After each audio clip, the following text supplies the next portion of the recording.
விஜய் நடிகன். ஆமா, நான் நடிகன் தான். இப்ப யாரும் இல்லைண்டா. என்னமோ புதுசா கண்டுபிடிச்ச மாதிரி. கரூர்ல என்ன நடந்ததுன்னு அந்த கரூர் மக்களை கேட்டாலே புட்டு புட்டு புட்டு வைப்பாங்க. ஏன் மேல பழிய தூக்கி போடுறீங்க? போலீஸ் கொடுத்த டைம்ல நாங்க இருந்தேன்.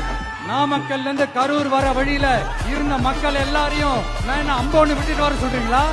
நாமக்கல்ல இருந்து கரூருக்கு நான் எப்படி வந்தேன், எவ்வளவு நேரத்துல வந்தேன், உலகமே லைவ்ல பாத்துக்கிட்டு இருந்தது. வாய் கூசாம ஏன் மேல பழி தூக்கி போடுறீங்க?